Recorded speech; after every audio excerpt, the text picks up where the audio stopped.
Hi everyone, welcome back. In this topic, we are going to discuss about the Azure Compute, and we are going to see some hands-on as well. Like especially, I'm going to show you how to create virtual machine, how to work with virtual machine, and how to work with what is containers, how to work with container. So all such things we are going to see now. Okay, so to start up with the Azure Compute, like it's one of the service in that it's one of the category. Under that category you have a lot of services are available. One of the services the virtual machine. So let me just move into the Azure Compute part. So in the Azure Compute, by the end of this module, you'll be able to understand the Azure computing options like IaaS, PaaS and LaaS. So you all know what is IaaS and PaaS, that is infrastructure as a service and platform as a service. LaaS is nothing but logic as a service. So we can, if you are planning to have some logic and that logic needs to be executed, we can use that as a service. So this is the, using this LaaS, we can create serverless computing. So we are going to see that in detail, and also we are going to see how to create Azure virtual machine, how to work with container, or how to work with the deploy, or how to deploy the container image, how to create and deploy the web and mobile apps, and how to create the function and logic apps. So in this topic we are going to have an overview of all those things, but we are going to see in detail about how to create a Azure virtual machine and how to work with containers. So that's a very important part of computing. When you're talking about compute, this is the two important things. When you, especially with the IaaS part, virtual machine and containers plays a vital role. So we are going to see that topics in detail, that too with a demo. Then we'll proceed with the remaining topics. So to start up with the Azure computing part, so as I told to you, if you want to run your application, obviously we required some services, we required some resources, right? That resource is nothing but a computing resource like CPU, memory, disk space, etc. are need to run or deploy the application or logic. So Microsoft Azure lays the foundation for a lot of such resources and services, and it provides the resources via IaaS, PaaS and LaaS. Anyway, software as a service we are not going to work because we are into development. We are going to develop something. So in order to develop something, we have to use those three things: IaaS, PaaS and LaaS for as options for running our applications. So in this IaaS, full control for us, but we need to own the complete responsibility. We have the vendor agnostic. That is two difference. Vendor lock-in in the sense we are tied with that particular vendor for long time. Vendor agnostic means no ties to the specific vendor. IaaS will ensure that lift and shift is possible. So if I create a virtual machine in Azure, that virtual machine I can just take that and put it into AWS later. So that sort of feature is available. So IaaS ensures this vendor agnostic. And PaaS, you all know, platform as a service. Better, I will just open the next page. Yeah. Whereas platform as a service, it is used to manage the application. We need to manage the scaling and configuration alone. Remaining things will be taken care by the cloud service provider. And as I told to you last, that is logic as a service. Azure manages the app including the scaling. We need to just manage the configuration. So the difference between PaaS and LaaS is I don't want to do the scaling part as well. So based on the number of requests coming, it's automatically scaled LaaS. Whereas in PaaS we need to do the configuration.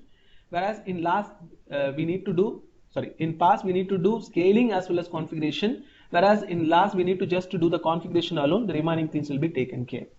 Okay. Now we are stepping into the very important topic called Azure Resource Manager. So what is this Resource Manager? Resource Manager is a service. Actually, it's a service. So to do that, let me open the portal. In the portal, in order to work with the Azure Resource Manager, that is called as, shortly they used to call it as ARM, which is a service. used to provision the resource in your Azure subscription. With this, what we can do in the sense, mainly it is used to deploy, manage and monitor the resources and third parties as a group. If I want to, for instance, if I create a virtual machine, along with that virtual machine, it will have the disk space, right? The storage device will be, storage things will be there, and network interface card, NIC, NIC will be there. So many such resources will be there. So how to group it together? So in order to group it together and manage it, they are coming up with a service called Azure Resource Manager service, which is available in Azure by default. So if you take virtual machine, this is one resource. Sorry, this is a service. In this service, I can create, using this service, I can create the virtual machine as a resource. And I can create another SQL database, another resource. So if I want to manage all those things in a group, then we need to create a resource group. So resource is nothing but a manageable item. Whatever you are going to manage, a manageable item is called as a resource. Whereas resource group is like a container which is going to hold such manageable resources. For example, I'll just simply show you how to create a resource group. To create a resource group, just go to the Azure portal. In the left hand side navigation, you can see resource group. Already if you see, there are a lot of such resource groups are available. For example, under this particular resource group, when I open this VS community, I can see a lot of resources, almost 7 resources are there. A virtual machine is there, a network interface card is there, a public IP address is there, then the disk is there. So all those are separate, 7 different resources. But if I want to put it under a single container so that I can manage and monitor it as a group, right? So VS community is a resource group.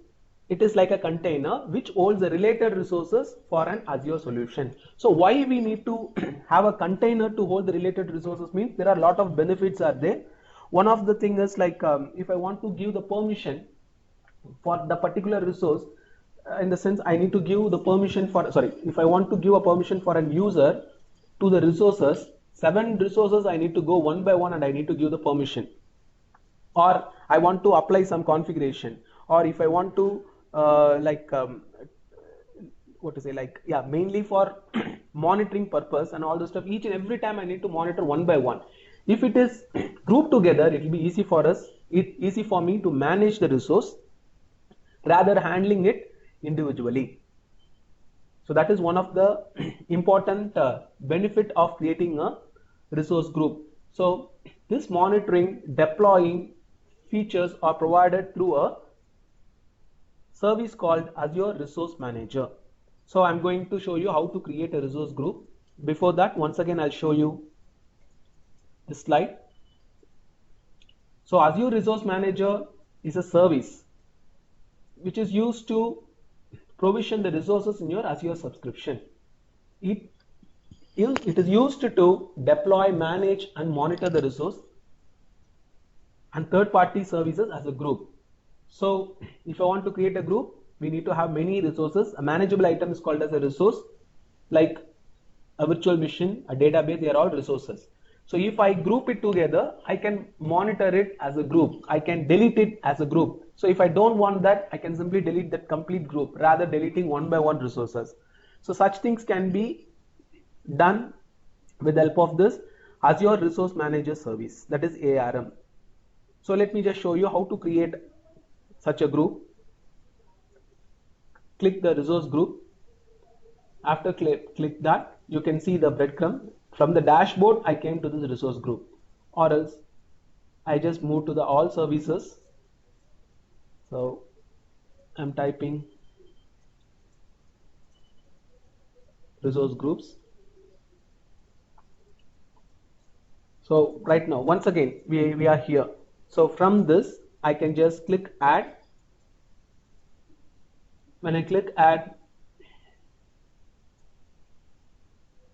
it will just open a blade.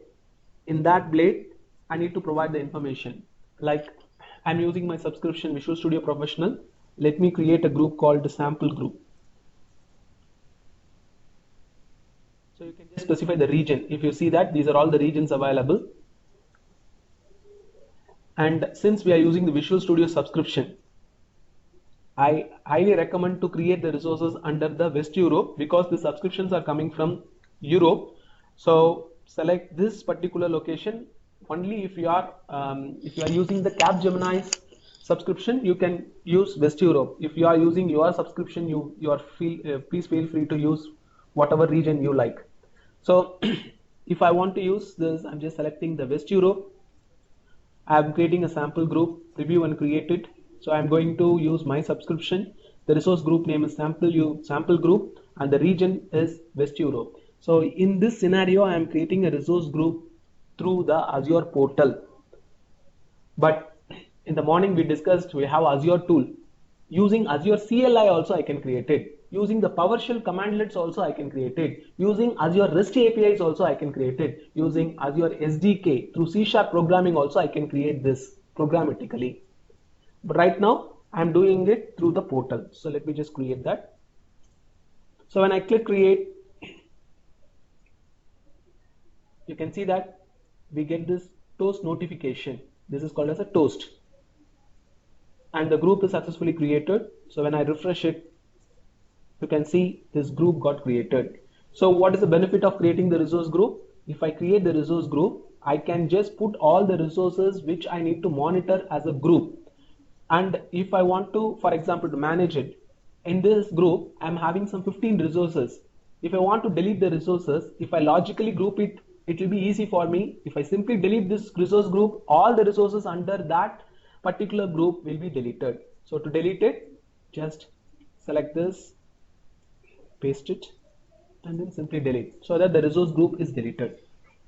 So whatever I have done through portal, that same thing can be done programmatically using C# SDKs are available. Azure SDK is there, or through Azure CLI. So through the command line interface with the Cloud Shell we can do, or else PowerShell is there. Through PowerShell commandlet also we can do the same thing, or else you can use Azure REST APIs. Whatever operations we are performing can be done programmatically in this ways. So it will be get deleted. Okay, a summarization on resource group. So resource group is a container in that you can place the logically related resources so that we can easily manage it and easily monitor it and easily deploy it. For instance, if I create a resource group for a particular business unit, because we have only one subscription, but in the real time it won't happen like that. Real time each and every business unit will be having a different subscriptions, whereas for our understanding purpose, I'm just going to create a resource group called VM resource group, another resource group called database resource group, another resource group for probably like storage account resource group. I can easily manage it in the sense like if I want to give permissions to some 30 virtual machines, we cannot do it individually one by one. Instead of doing it individually, if I assign that permission to one resource group, that will be applicable for all the resources under that. And if I want to see the billing, how much virtual machines cost this month, when it is running, I want to find out how much it cost for this particular month. When I right click the resource group, I can get the complete picture. So I can logically group it together and I can just see that. And one important point to notice here is, in the Azure portal, in the latest Azure portal, we cannot create the resource without a resource group. It is, you can first create the resource group, then you can assign the resources into that, or else while creating the resource itself, it will ask you, okay, like which resource group, you need to just select that. So you people got the idea about what is this resource and what is this resource group, right? Now we are moving into the next part. In this, I told there are a lot of resources are there, especially under the compute service. One of the important resource or important service that we can do or create is Azure Virtual Machine. So this is a managed virtual machine service in the cloud where we can run our application into it. So before seeing that in a theoretical perspective, better I will just start with a demo.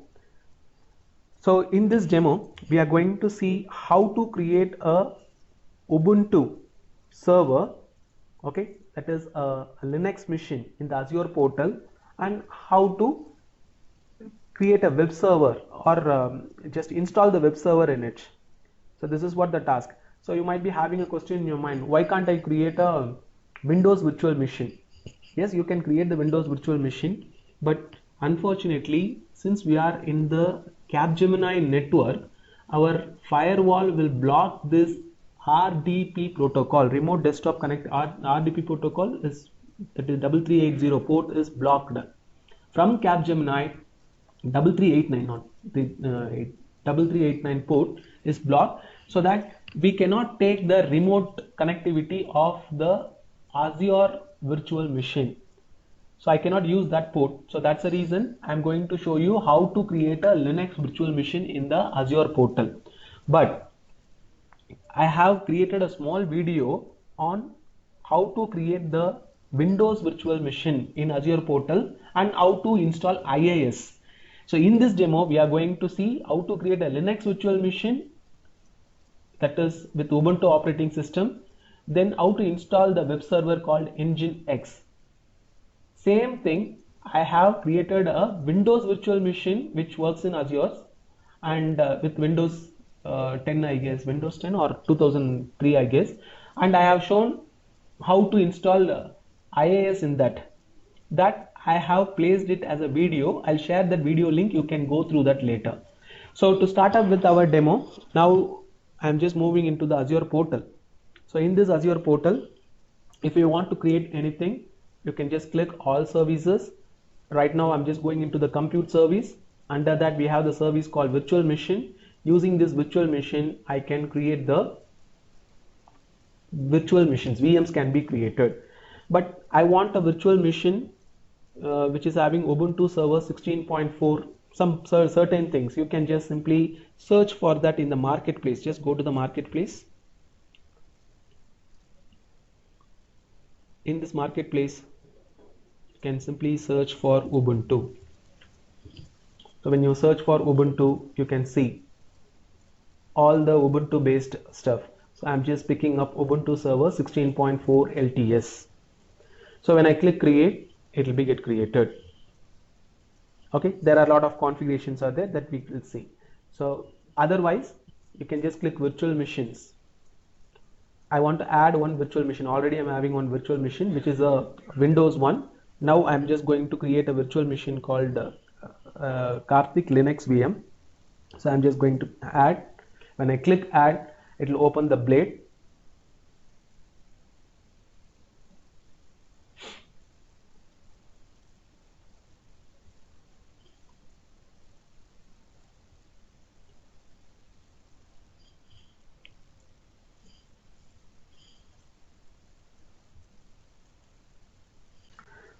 So when I click the virtual machine, it will ask you create a virtual machine. First thing you are supposed to do is you need to select the subscription. So when you see that, it will show you all the subscription. Since I'm having only one subscription, it is just displaying that. So I'm selecting that. In that subscription, I'm going to create a resource group. If you already have the existing resource group, that will be displayed here, or else because I want to create a virtual machine, that's a resource, we need to create one resource group for sure. So the beauty of this Azure portal is, so if you are very new to this, you can just get the information for almost everything. You can see what is subscription means, what is this resource group is mean, what do you mean by this, everything with the context sensitive help, not context sensitive help, with the help of the tooltip. As a tooltip, it will be just displaying what is region, what is this availability option, what is image, what is the size, everything can be discussed or it can be understood. Now I want to create a virtual machine called Karthik Linux VM. Okay, so this naming convention needs to match. Region, as I told to you, first I need to create a resource group. Click create new. I'm just saying demo RG as my demo resource group. It has created. In that I'm creating Karthik Linux VM in West Europe. Okay, I'm once again repeating, since I'm using the Capgemini Visual Studio subscription, we are we are not free to select all the regions. For example, if I try to select South India, see what happens. In fact, it is not there at all. And when I select South India in other,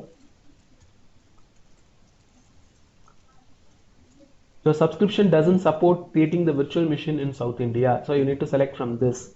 So according from my past experience, if I create it in West Europe, everything works fine. So since it is a free subscription, we cannot expect more from that, right? So I'm simply using the West Europe for practice purpose. Let me just practice.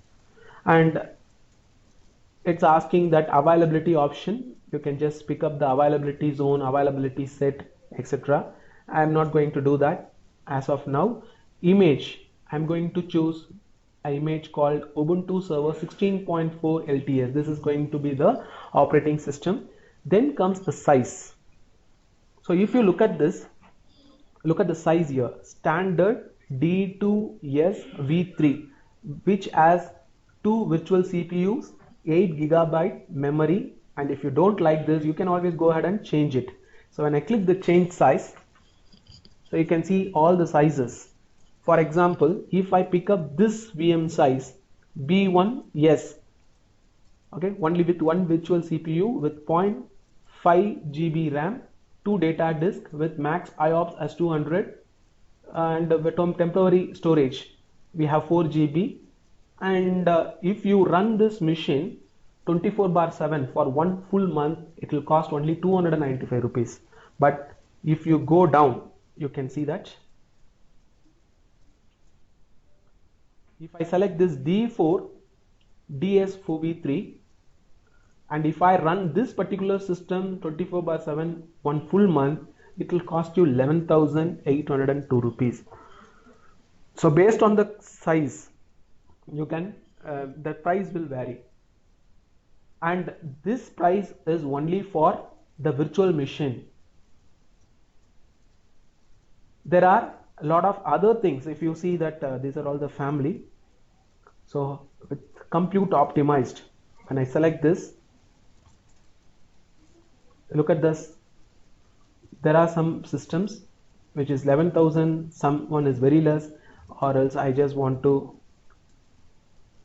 you can just pick up many options are there, like small, the size medium, large. So I'm just picking up the large one. Look at that. If I just pick up this machine D64 V3 general purpose, look at the RAM, 256 GB RAM. Okay, and if I run this, we need to spend almost 1,88,000 per month. Anyway, we are not going to select that. I'm just coming up with the basic one, just using some. So I can just select this D2S V3. Okay, so based on the size, you can just select it and that billing will happen. So when I click select, now it comes up with 2 options. How you are going to authenticate it. So you can authenticate it with the password or else with the SSH public key. So I'm just going to use this SSH public key, and I'll show you how to change from SSH public key to password. So we people always get authenticated with the username and password, right? So that one option. Now I'm going to show you how to use this SSH public key. In order to work with this SSH public key, we need to just get some key generator, SSH key generator. One of the the tool which can generate that is Putty. So I'm just going to, you can download it, Putty Key Generator. It's a freeware and it is used. So when you just say Putty Gen download, it will take us to the Putty website. There you can just go ahead and download the Putty Key Generator and Putty. So using this Putty Key Generator, I can just create the SSH key and using that putty we can connect the Linux machine. I'm going to show you that. So I have already downloaded and installed. So let me just open the Putty Key Generator. This is how the Putty Generator will be. This is the Putty Key Generator. So let me just generate a key. So click generate and just keep the mouse keep on moving on this blank area so that it just generate a random key based on the mouse pointer as you move. So you can see that it has created a key. So this key is a public key and we need to have a private key with us. So let me just copy this first. This is a public key. Copy, paste it here. This is the public key. You should get a tick mark. Yes, it's done. So username I'm just giving Karthik. SSH public key is provided, and now I want to connect this virtual machine. So this virtual machine, since it is in the cloud, you need to specify through which port it needs to be get connected. So if I say none, then you cannot, since the public port is blocked, you cannot connect this virtual machine at all. But if I want to connect it, some port needs to be open in that machine. So what are all the ports allowed in this sense? You can see, like I want HTTP and I want HTTPS port and I want to do SSH, then only I can connect to that particular PC using the using the putty. So I am just selecting SSH, and also you can see RDP 3389. Unfortunately, you cannot use this RDP remote desktop program. With this, we cannot connect it from the Capgemini network. Capgemini network doesn't allow this. It is not allowing us to give a request to the public cloud on this RDP 3389. So anyway, if you want, you can just select that. So I am using this with this SSH, we are going to connect our Linux virtual machine. So once again, quickly I am repeating. So I am using my subscription Visual Studio Professional. Demo RG is a new resource group. Under that, I am just going to create virtual machine called Karthik Linux VM in West Europe region. The image that I am going to use is Ubuntu server, and the size that I am using is standard D2S V3, and I am going to use SSH public key. Username is Karthik and this is a public key, and I am just saving the private key also. Let me save this private key in my system. So it's asking, do you want to continue without giving any password? I don't want. So let me just say yes, and let me save this private key in my desktop as a Linux private key. This key is required. So let me save this, done. And I can close this key generator. So this part is over. Let me just review that and create it.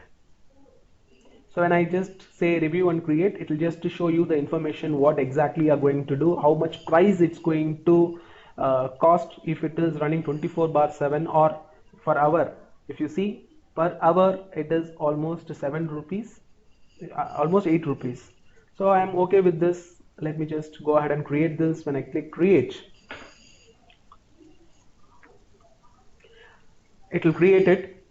For your information, in the real time, if you are going to be a .NET developer, you won't be having any option to create this virtual machines and all, because this virtual machines will be created by your VM admin, and they will just give you that, and they will be the administrator. You will be just simply a end user. You need to just connect it remotely and use it, right? Then why I'm taking this, because this is something important in the context of how to install the web server. So for that basic purpose only, I'm just showing that to you. And similarly, the next topic we are going to deal here is how to work with container. That's somewhat important for the developer. You need to understand, because since we are moving into this Azure platform, so far we used to work only with Windows operating system, but now our .NET can be run in the Linux machines as well, because we have came with the new concept called .NET Core. So .NET Core framework can be, with the .NET Core framework, I can create the applications which works in the Linux and Mac OS. So it becomes mandatory for the .NET developers to have a clear understanding of other operating system as well. So thought of just providing you how to do this. And another important reason for creating this Linux virtual machine is I cannot show a demo in front of you when inside the Capgemini network, because I told you that Capgemini's firewall restrict us to connect the systems through RDP. Okay, so let it get create. So if you see, we have our resource has been successfully created. It says that your deployment is complete, and you can see the notification as well. So these are all the notification happened. So when I click go to resource, it will just give me so now I'm having my Linux virtual machine which is running in the cloud, okay, with the public IP address 52.157.176.186. so with this IP I need to connect that PC, that is the Azure PC, and it will have a local network. You can create your own network and you can just have another PC with 10.0.0.5, 10.0.0.6. like this you can just simply create one network and you can just communicate within that network. All such things, private IP access is there. When between the region, it's not possible, only within that availability sets. So if I create if I want to create another mission in the same network, obviously we cannot create it in another region because the region here is West Europe. So only within the West Europe I can create another mission so that these missions can communicate. That's what I'm trying to explain you in the morning. Private IP access is there. Okay, now I want to connect this PC. So if I want to connect that PC, I need to click this connect option. So see here, I have just clicked the overview. If suppose you missed it, no problem, go to virtual machines. Under that virtual machines, it will display two virtual machine, Karthik Win VM, Karthik Linux VM. So I'm just selecting Karthik Linux VM and I'm going to connect it. So when I click connect, it will provide you the option. Like I can connect either through RDP or through SSH. So if I want to connect it with RDP, select RDP, download the RDP file with the remote with the RDP feature, I can connect it. But as I said to you, we cannot do this. And in fact, this RDP port is not open. When you are selecting that, I have not opened it. If you want to open it later, just go to the security part.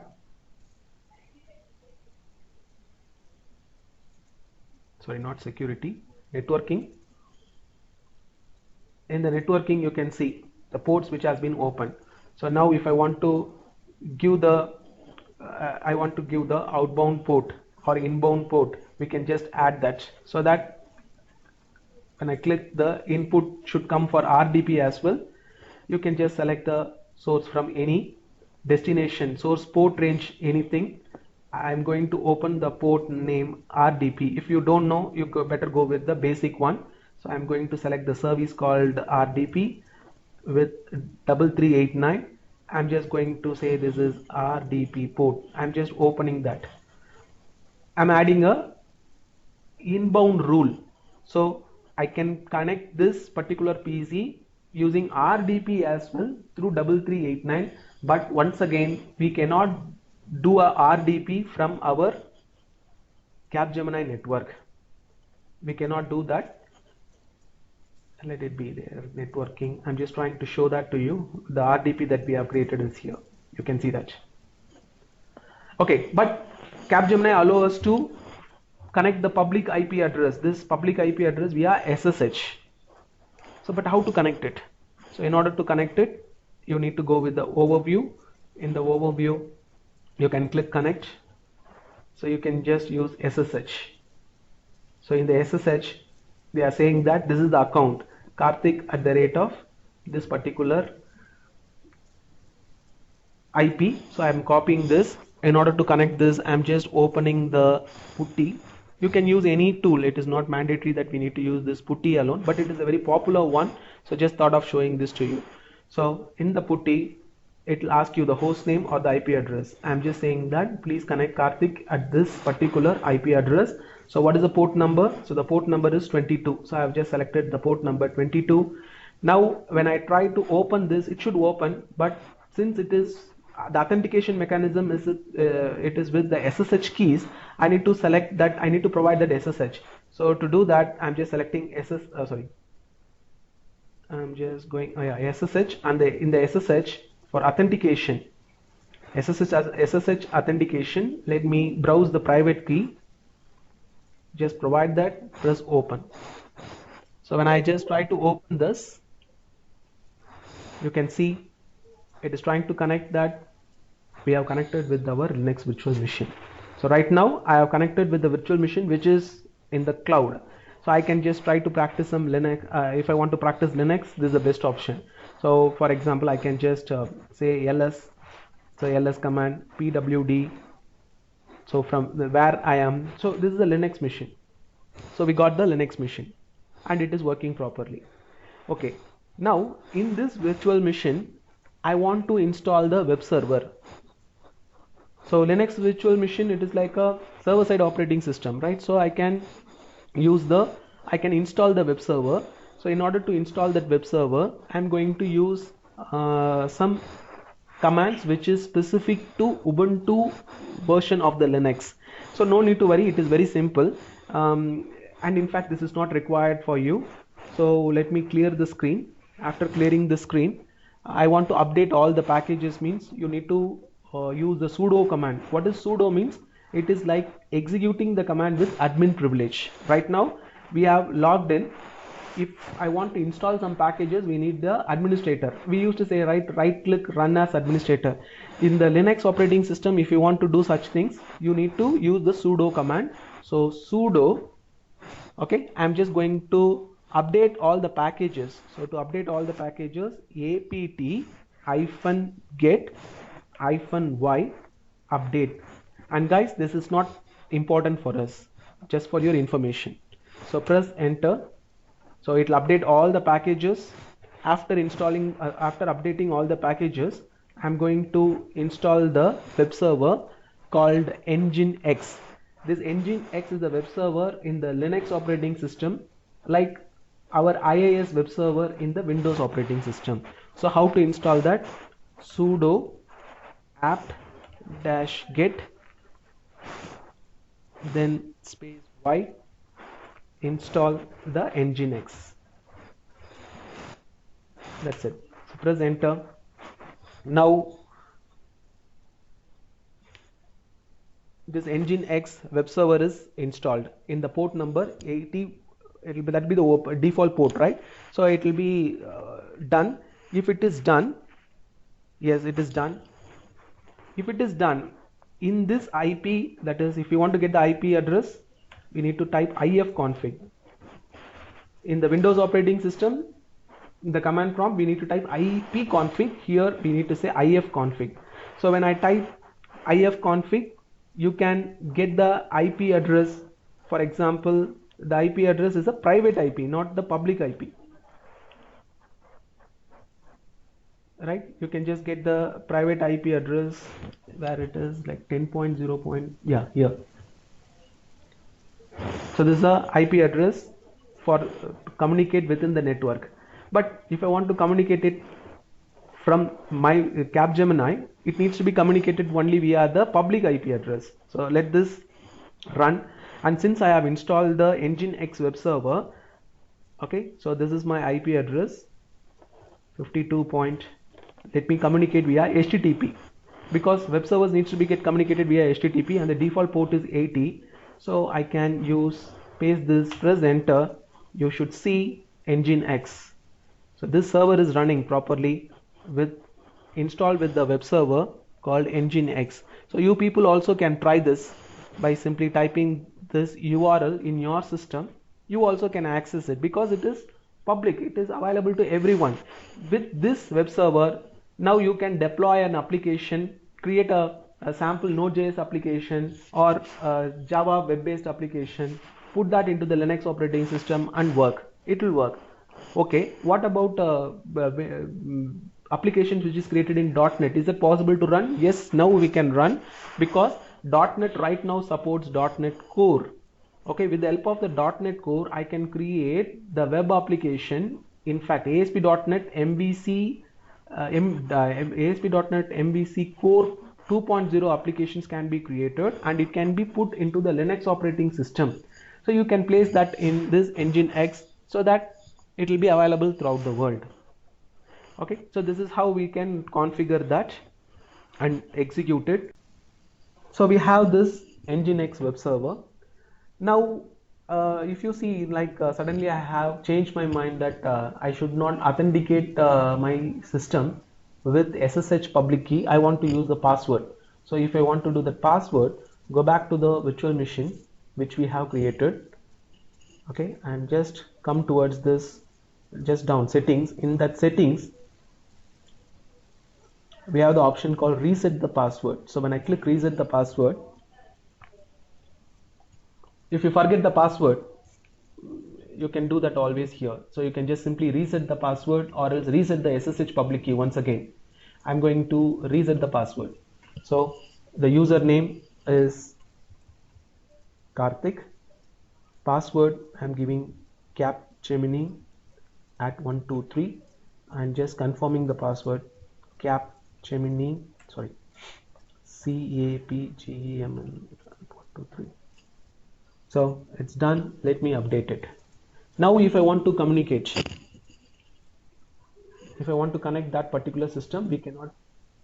So let me close it. I'm resetting it. So I need to connect it with my password Karthik Capgemini at 123. Okay, so let me just wait. Let's get updates.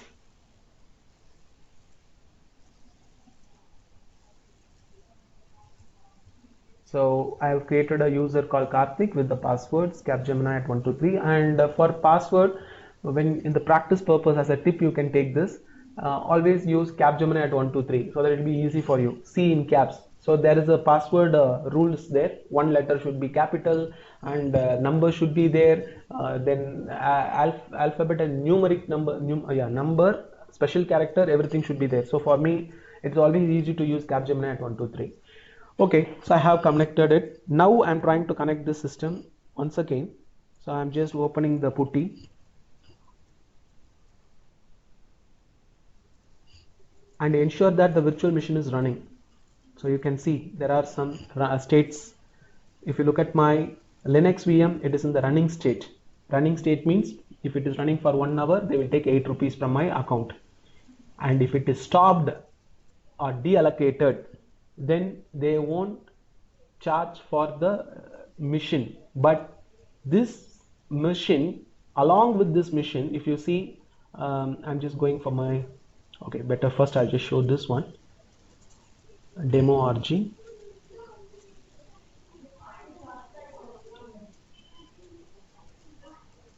I'm trying to connect this,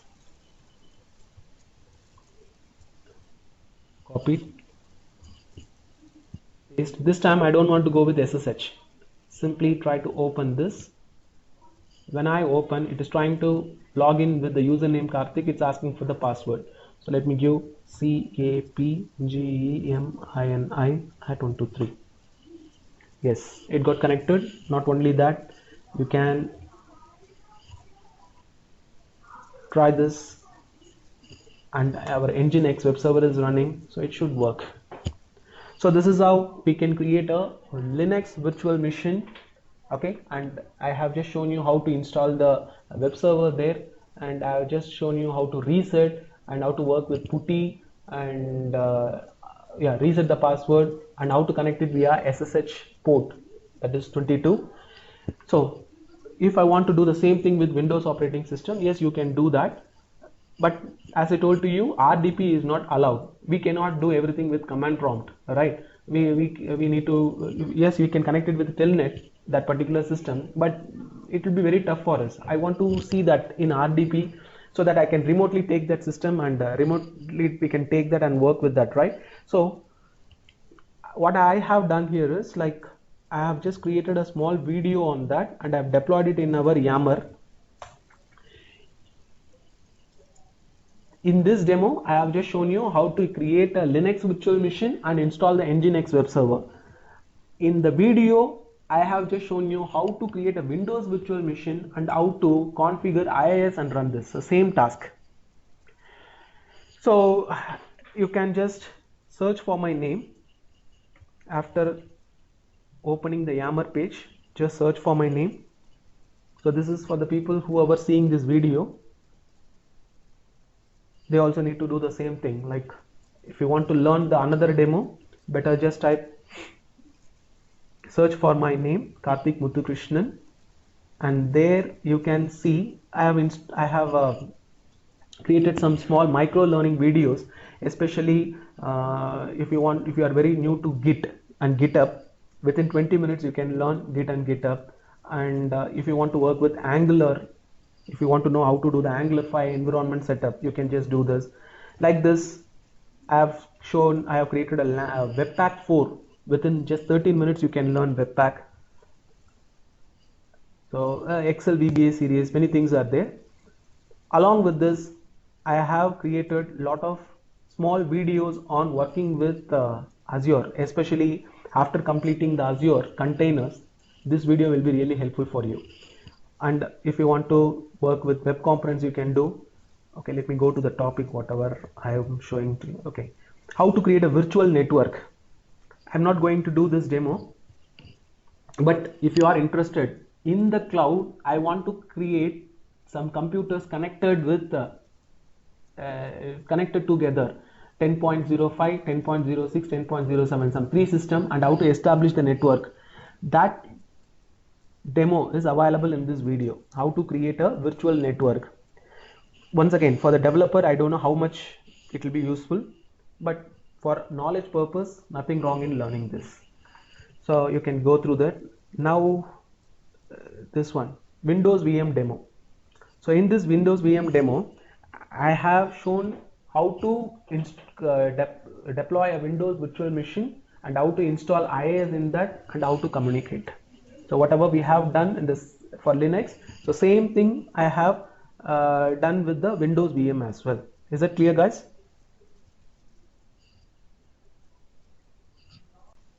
So this video has been created some 1 year back.